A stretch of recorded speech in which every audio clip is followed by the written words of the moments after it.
Premièrement, les commerçants ont entre eux une règle commune, qui est leur sentence principale et le fondement de toutes les pratiques financières. Ils déclarent en effet « J'ai le droit de céder ma marchandise aussi cher que je peux ». Et ils considèrent cela comme un droit. En fait, c'est faire place à la cupidité et ouvrir toutes grandes les portes et fenêtres de l'enfer. N'est-ce pas en effet dire tout simplement « Je me moque de mon prochain » pourvu que je réalise mon bénéfice et que je satisfasse ma cupidité, que m'importe de faire d'un coup 10 fois tort à mon prochain? Tu vois ici que cette sentence va, d'une façon honteuse, tout droit à l'encontre non seulement de l'amour chrétien, mais encore de la loi naturelle. Que pourrait-il y avoir alors de bon dans le commerce? Que pourrait-on y faire qui soit sans péché? Si une telle injustice doit être la chose principale et la règle de tout le commerce. Dans ce cas, le commerce ne peut consister en rien d'autre qu'à piller et voler le bien d'autrui. Car si ce fripon ou ce fourbe se rend compte que sa marchandise est indispensable, ou bien que l'acheteur est pauvre et a besoin d'elle, il en vante l'utilité et le prix. Il ne regarde pas la valeur de la marchandise, ni le service qu'il rend, grâce à sa peine et ses risques. Mais il souligne la nécessité et le besoin de son prochain, non pour lui venir en aide, mais pour les faire servir à son propre profit, en augmentant le prix de sa marchandise, sur laquelle il n'appliquerait aucune hausse s'il n'y avait pas le besoin du prochain. Ainsi donc, par suite de la cupidité du commerçant, le prix de la marchandise doit être d'autant plus élevé que le besoin dont souffre le prochain est plus grand, si bien que c'est, au fond, le besoin du prochain qui est le vrai bien et le vrai prix. Dis-moi, n'appelle-t-on pas cela agir d'une manière antichrétienne et inhumaine? Et n'est-ce pas du même coup vendre au pauvre son propre besoin? Car, étant donné qu'il doit, à cause du besoin qu'il en a, payer d'autant plus cher la marchandise, c'est exactement la même chose que s'il devait, en même temps, acheter son propre besoin. Car ce n'est pas la marchandise en elle-même et comme telle qu'on lui vend, mais la marchandise plus le fait qu'il en a besoin. Voilà le genre d'abominations qui suivent inévitablement si on veut considérer comme juste de dire « j'ai le droit de vendre ma marchandise aussi cher que je puis ».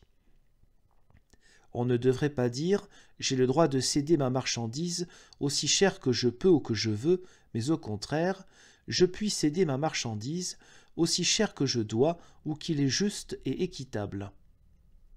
Car le fait de vendre ne doit pas être pour toi une œuvre qui relève uniquement de ton pouvoir et de ta volonté, sans aucune loi ni limite, comme si tu étais un Dieu qui ne doit de compte à personne. Mais étant donné que vendre est un acte que tu accomplis envers ton prochain, cet acte doit être conforme à une loi et à une règle de conscience, à savoir qu'en l'accomplissant, tu ne causeras pas de tort et de préjudice à ton prochain.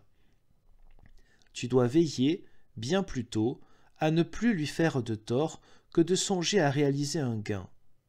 Mais où sont de tels commerçants? Combien le nombre des commerçants irait en diminuant et le commerce en décroissant s'ils amendaient ce droit exécrable et lui donnaient une forme chrétienne et équitable? Mais tu demandes, à quel prix dois-je donc céder ma marchandise? Où trouver la justice et l'équité pour ne pas écorcher ou surtaxer mon prochain? Je réponds, on ne pourra sûrement jamais déterminer cela par un écrit ni par une parole. Et personne non plus n'a jamais entrepris de fixer le prix de chaque marchandise, de le hausser ou de le baisser. La raison la voici. Toutes les marchandises ne sont pas pareilles, il en est qu'on va chercher plus loin que d'autres, les unes comportent plus de frais que d'autres, de telle sorte qu'en ce domaine, tout est imprécis et doit le rester, et qu'on ne peut rien fixer d'une façon certaine, tout aussi peu qu'on est en mesure de désigner une seule ville particulière d'où seraient importées toutes les marchandises, ou encore de déterminer les frais spéciaux qui s'y ajouteraient. Il peut se faire, en effet, qu'une seule et même denrée, provenant de la même ville et par la même route, coûte cette année davantage qu'il y a un an, que le chemin et le temps soient plus mauvais, ou que survienne un cas imprévu qui impose davantage de frais qu'à un autre moment. Toutefois, il est juste et équitable qu'un commerçant gagne sur sa marchandise suffisamment pour couvrir ses frais et pour que sa peine, son travail et ses risques soient rétribués. Un ouvrier agricole doit bien, lui aussi, toucher de la nourriture et un salaire pour son travail. Qui peut servir ou travailler pour rien? C'est ce que dit l'Évangile. L'ouvrier est digne de son salaire. Cependant, et pour ne pas garder complètement le silence à ce sujet, la meilleure et la plus sûre méthode serait que l'autorité temporelle installe et désigne des gens raisonnables et honnêtes qui évalueraient toutes sortes de denrées avec leurs frais et qui fixeraient en conséquence l'importance et la limite de ce qui devrait être leur valeur pour que le commerçant puisse se tirer d'affaire et assurer son entretien d'une façon décente. C'est ainsi qu'en plusieurs endroits on taxe le vin, le poisson, le pain et autres choses semblables. Mais nous autres, Allemands, nous avons autre chose à faire. Il nous faut boire et danser, de telle sorte que nous ne pouvons pas nous soucier de la proclamation de pareils décrets gouvernementaux. Or, puisqu'on ne saurait espérer une telle réglementation, le premier et le meilleur conseil est qu'on établisse la valeur de la marchandise en fonction des prix qui sont pratiqués sur le marché ordinaire, ou selon qu'il est d'usage, dans le pays, de l'acheter et de le vendre. Car, dans ce cas, on peut appliquer le proverbe « Fais comme les autres et tu ne feras pas de bêtises ». Quant au gain réalisé de cette façon, je le tiens pour honnête et bien gagné, car le risque existe qu'il y ait parfois des pertes sur les marchandises et sur les frais, et qu'on ne puisse par les gains s'enrichir démesurément.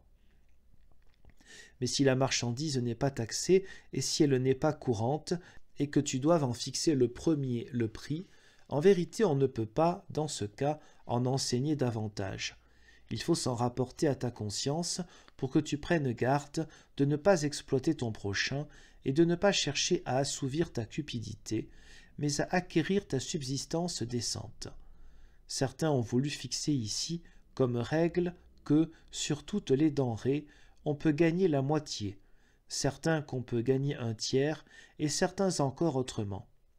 Mais aucune de ces règles n'est sûre et certaine, à moins que l'autorité temporelle et le droit commun ne statuent là-dessus.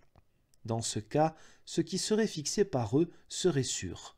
C'est pourquoi tu dois te fixer comme règle de ne rechercher, dans ces affaires commerciales, que ta subsistance décente, et ensuite calculer et évaluer les frais, la peine, le travail et les risques, et fixer alors toi-même le prix de la marchandise, en l'augmentant ou le diminuant, de manière à toucher un salaire pour ton travail et ta peine.